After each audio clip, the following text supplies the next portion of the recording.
Саламатсыз ба достар.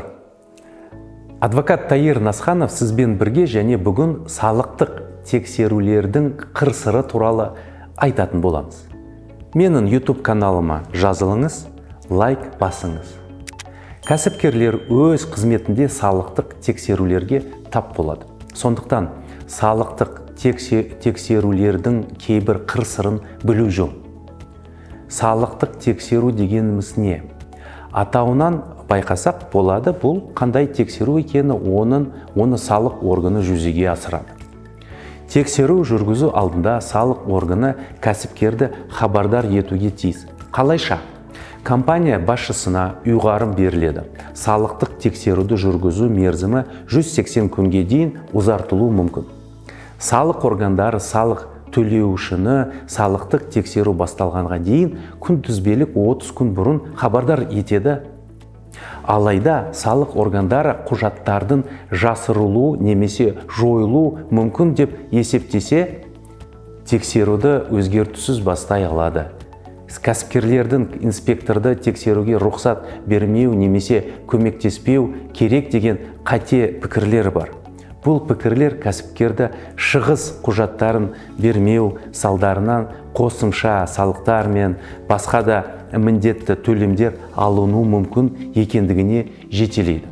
Кейінгі шағымдану адвокатқа қосымша шығындар, шоттарды қамауға алу, инкассалық өкімдер және тағы басқа түріндегі жағымсыз салдарға әкеледі. Бірақ салық қызметкерін кеңсеге кіргізбеуге заңды негіздер бар. Егер ұйғарым белгіленген тәртіппен рәсімделмеген кезде, ұйғарымда көрсетілген тексеріс мерзімдері болмаса, немесе аяқталған кезде, бұл тұлғалар ұйғарымда көрсетілмеген кезде, салықтық тексеру актісі жасалғанға дейін инспектор алдын ала актын тапсырады, оған салық төлеуші жазбаша қарсылық беруге құқылы. Салықтық тексеру аяқталғаннан кейін инспектор салықтық тексеру актісін жасайды. Егер бұзушылықтар болса, тексеру нәтижелері туралы хабарлама шығарылады. Оған шағымдануға болады. Оған қалай шағымдану керек туралы келесі видеода айтып беремін. Қазақстан Республикасының салық заңнамасын бұзғаны үшін берешек мөлшеріне қарай әкімшілік және қылмыстық жауапкершілік қарастырылған. Компаниялар үшін қылмыстық жауапкершілік 50 мың АЕК, жеке кәсіпкерлер үшін 20 мың АЕК-тен басталады. Аз болса, онда әкімшілік жауапкершілік.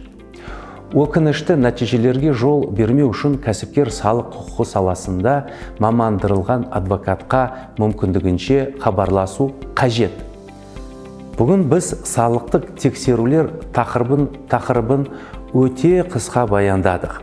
Егер сізде сұрақтар болса, төменде түсініктемелерде жазыңыз, сілтемелермен бөлісіңіз, лайк басыңыз және менің YouTube каналыма жазылыңыз.